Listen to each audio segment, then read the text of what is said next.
وہ خاتم النبی، وہ افضل الرسل، کائنات کا جو نمونہ بن کر کے اس کائنات میں بھیجا گیا تھا، پوری دنیا والوں کے لیے جو سرور بنا کر کے بھیجا گیا تھا، وہ ہر مسائل سے ڈٹ کر اڑتا رہا، ڈٹا رہا، لیکن اس نے اصول سے سودا نہ کیا۔ کہنے والوں نے کہا سرداریاں دے دیتے ہیں، کہنے والوں نے لالچ دی، قریش کی حسین اور خوبصورت لڑکیوں سے تمہاری شادیاں کر دیتے ہیں، کہنے والوں نے کہا دولت کے انبار تمہارے قدموں میں ڈال دیتے ہیں، زمین اور جائیداد تمہارے نام لکھ دیتے ہیں، لیکن پیغمبر اسلام نے تمام چیزوں کو ٹھوکر مارتے ہوئے کہا رب کعبہ کی قسم ہے اگر ایک ہاتھ میں سورج اور دوسرے ہاتھ میں چاند لا کے رکھیں پھر بھی ہم ان کے مطالبے کو قبول کر سکتے نہیں، ہم توحید کی دعوت کو کبھی چھپا نہیں سکتے۔ میرے عزیزوں، میرے دوستوں، یہ توحید ہی کی دولت تھی اور برکت تھی کہ مدینے مکے کے اندر مظلوم سے مظلوم ترین لوگوں نے مسائل برداشت کیے، دکھ برداشت کیے، ہجرتوں کے چڑھے لگے، دشمنوں نے پیچھے بھی کیے، نبی کائنات نے اپنی بیٹی کو، اپنے داماد کو اور دیگر صحابہ کو ان کے حبشہ کی طرف ہجرت کرنے کا حکم بھی دیا۔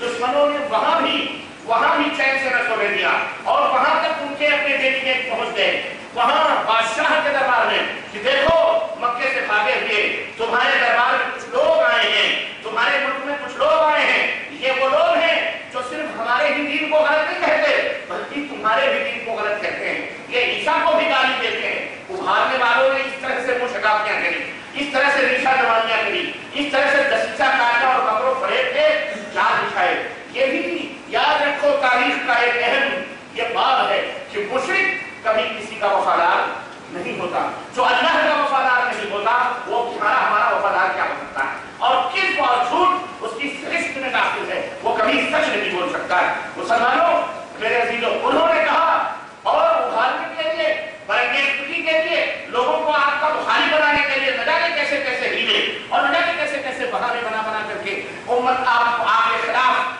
فیلڈ ہموار کی جائے گی۔ نبی کائنات کے دور میں بھی ہوا، حبشہ میں بھی ان چند نفوس پر 15-16 نفوس 14-15 نفوس پر مشتمل مسلمانوں کو چین سے نہ رہنے دیا اور وہاں بھی جا کر کے بادشاہ کے دربار میں کہتے تھے کہ آپ کے دین کے مخالف ہیں، یہ آپ کے مذہب کو غلط کہتے ہیں، آپ نے انہیں بنا دی ہے، لیکن آج تک کے وہ حکمران نہ تھے کہ جو ایک طرفہ فیصلے ایک طرفہ باتیں سن کر کے فیصلے کرتے ہیں اور آپ کے خلاف جناب علی سولی اور پھانسی اور جیل کی سلاخیں کھول دیں، وہ ایسے لوگ نہ تھے، وہ لوگ عدل والے تھے، انصاف والے تھے، وہ عدل و انصاف ان کے یہاں موجود تھا، ٹھیک ہے وہ غیر مسلم تھے، وہ مسلمان نہ تھے، اپنے دین کے پابند تھے، لیکن ان کے یہاں عدل تھا۔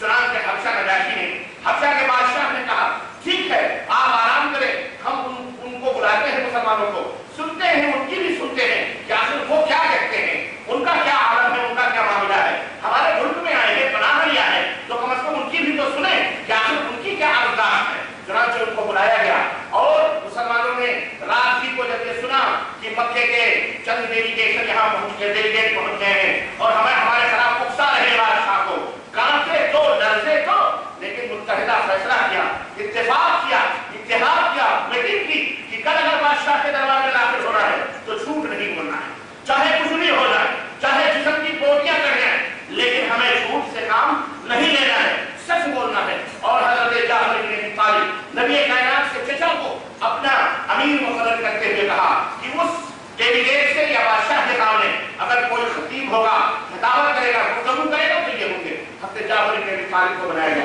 آئے اور سامنے کھڑا کیا گیا، کہا کیا بات ہے، کیوں تمہارے پیچھے یہ لوگ پڑے ہوئے ہیں؟ اللہ اللہ، سیرت کا وہ باب پڑھیے، آنکھوں سے آنسو جمع ہو جاتے ہیں۔ جب جعفر بن ابی طالب نے اپنی گفتگو شروع کری اور کہا کہ بادشاہ ہم حرام کھاتے تھے، ہم مردار کھاتے تھے، ہم ایک دوسرے کے خون کے پیاسے تھے، ہم قتل کرتے تھے، ہم زناکاری کرتے تھے، ہم اپنے ہاتھوں سے بتوں کو بنا کر خود اس کی پرستش کرتے تھے، ہم اللہ کو چھوڑ کر غیر اللہ کی پرستش کرتے تھے، ہم اللہ کو پکارنے کے بجائے لات و منات اور عزا کو پکارتے تھے۔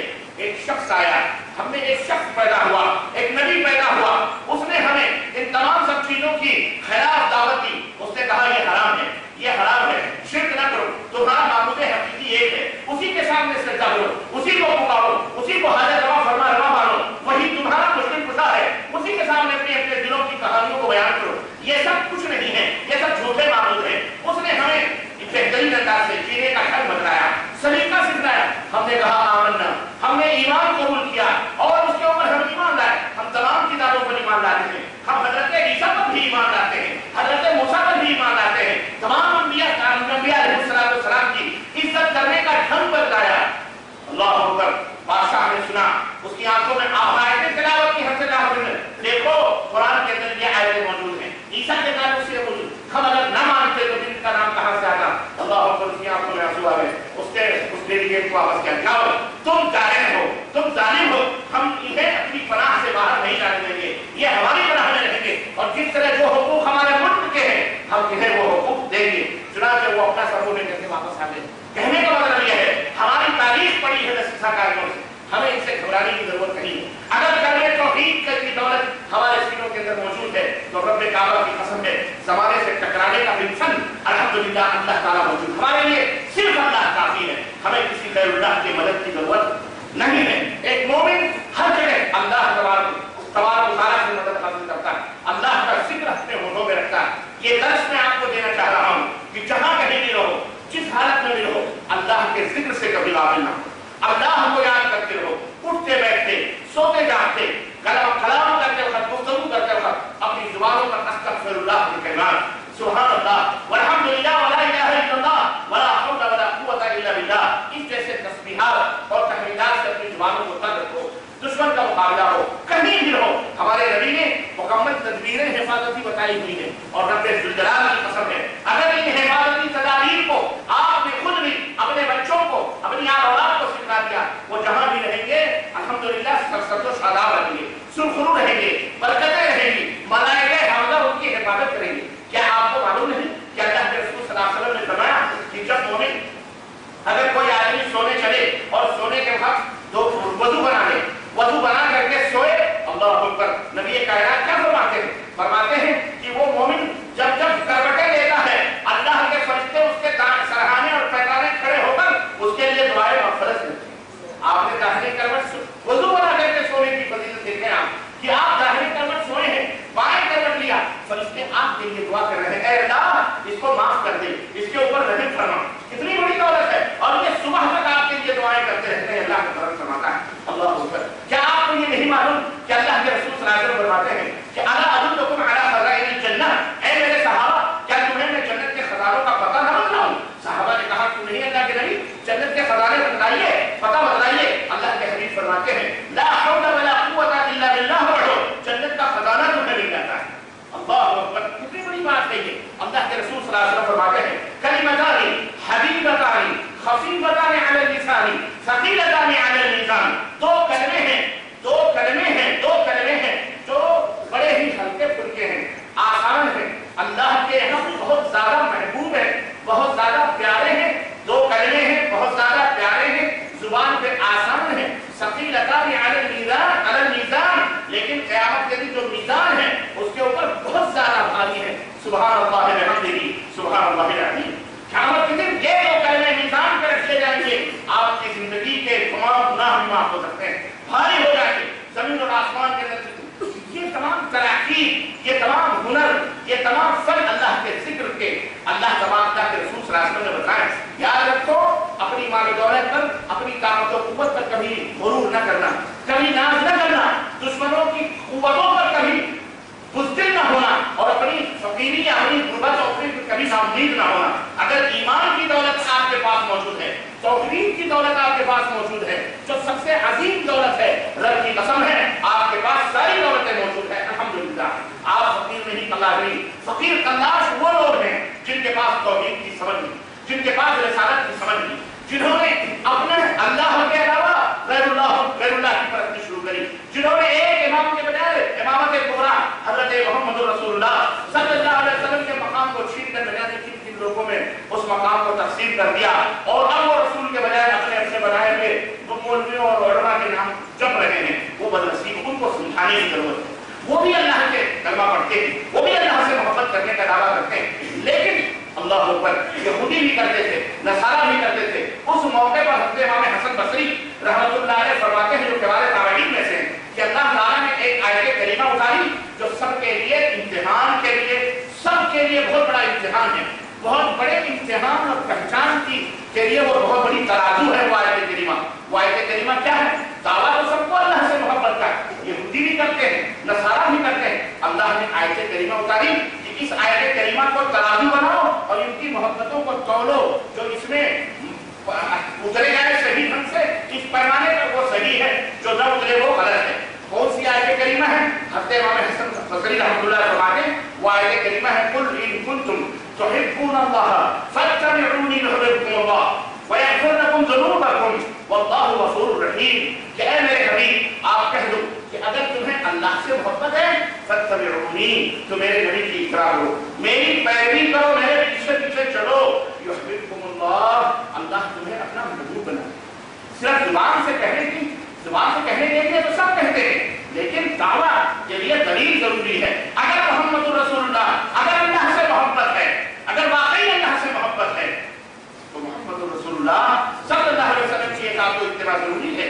اگر اطاعت و اتباع اگر نہیں کریں گے ہر معاملے میں, یہ نہیں کہ کچھ ہماری اور کچھ فلانے کی, کچھ ٹھکانے کی نہیں, بلکہ ٹوٹل حضرت محمد رسول اللہ صلی اللہ علیہ وسلم کی چلے گی. یہاں جب نبیوں کے سکے, نبیوں کے ستارے گل ہو سکتے ہیں, نبیوں کی شریعتیں اور اللہ کی بھیجی ہوئی کتابیں اس چاند کے طلوع ہونے کے بعد اور اس سورج کے نکلنے کے بعد سب کے چراغ گل ہو سکتے ہیں, تو امتیوں کے چراغ کس کے سامنے چلنے والے ہیں؟ یہ وہ شمع ہے, یہ وہ سورج ہے, یہ وہ چاند ہے, سراجن قمرن منیرہ, سراجن منیرہ جسے اللہ نے فرمایا کہ یہ جلتا ہوا چراغ آیا, ساری شریعتیں منسوخ. جب ساری شریعتیں مل کر جائیں گی, صرف محمد رسول اللہ صلی اللہ علیہ وسلم کا سکہ چلے گا, تو پھر کسی مولوی عالم کا اس کے خلاف کوئی فتویٰ کر سکتا؟ یہ ہے اصل شریعت اور یہ ہے اصل دین. امت محمدیہ کو بدلانے کی ضرورت. ہم کہتے ہیں یہ بیچارے دوسرے جو ہیں ان کو سمجھاؤ پیار سے, حکمت سے. اللہ کے نبی نے کس طرح سے صبر اور تحمل اور درد سے مکے کی وادیوں میں کس طرح سے برداشت کی. اللہ تعالیٰ, جب میں عرض یہ کر رہا تھا کہ قیامت کے دن جب اللہ پوچھے گا کہ تم نے یہ پیغام کیوں نہیں پہنچایا, تمہارے پڑوس میں, تمہارے آجو بازو تمہارے لوگ رہتے تھے, تم نے یہ دعوت کا کام کیوں نہیں, تو اللہ سے کیا جواب دو گے تم؟ یہ کہ ہمیں خوف تھا کہ وہ مار ڈالیں گے, ہمیں خوف تھا کہ وہ ہماری جائیداد چھین لیں گے, ہمیں خوف تھا وہ کثیر تعداد میں ہمارے گھر پہ حملہ کر دیں گے. کیا تمہیں اللہ پوچھے گا کیا رسول تمہارے لیے نمونہ رکھے؟ کیا رسول اللہ صلی اللہ علیہ وسلم کو تھپڑ نہ ماریں گے؟ کیا نبی کریم صلی اللہ علیہ وسلم کے گلوئے مبارک کو جو ہے چادروں میں ایسا نہیں کیا؟ کیا اللہ کے نبی کی پشتے مبارک پر اوڑھنیاں نہ ڈالی گئی؟ کیا اللہ کے نبی کی بیٹیوں کو, جوان بیٹیوں کو طلاق دلوا کر نبی کے گھر پہ واپس نہ کیا گیا؟ کیا نبی کے غلاموں کو اور نبی کی کلمہ پڑھنے والے بلال حبشی اس سے تم زیادہ افضل ہو؟ بلال حبشی سے تم زیادہ بہتر ہو؟ خبیب سے تم زیادہ بہتر ہو؟ کیا خباب بن عارض سے تم زیادہ افضل ہوتے؟ کیا حضرت عمر, حضرت عثمان نہ ستائے گئے؟ کیا ابو بکر کی داڑھیاں اور ابو بکر کے بال نہ نوچے گئے؟ کیا حضرت عمر, حضرت عثمان غنی کو دھوئیں کا عذاب نہ دیا گیا, ان کے چچا نے دیا؟ کیا امبا سمیہ کو کیا تم بھول جاؤ گے کہ جنہیں ننگا کر کے باپ اور بیٹے اور شوہر کے سامنے جنہیں ننگا کھمبوں میں باندھ دیا گیا اور امبا سمیہ کی چٹانوں کو چیر دیا گیا, تو مخالف اونٹوں کے مخالفت اس میں, لیکن پھر بھی اس امبا سمیہ نے توحید کا دعویٰ نہ چھوڑا. کیا اس سے بھی تمہارا زیادہ نازک تھا؟ یہ تمام سب سوالات ہوں گے. اس لیے جوش, ہمت, جوامردی, عدل اور انصاف اور حکمت اور دانائی اور دانشوری اور جرات اور یہ تمام سب چیزیں رکھ کر کے اور اخوت اور محبت اور پیار اور شفقت کے ساتھ ان بھولی بھالی نبی کی امت کے لوگوں کو سمجھاؤ. ان کے گھروں پر جاؤ, یہ گالیاں دیں مسکرا دیا کرو, یہ پتھر ڈالیں سلام کر دیا کرو, کوئی بات نہیں, معاف کر دیا کرو, اور ان کو سمجھاؤ اور ان کو بتلاؤ کہ یہ شرک باللہ ہے.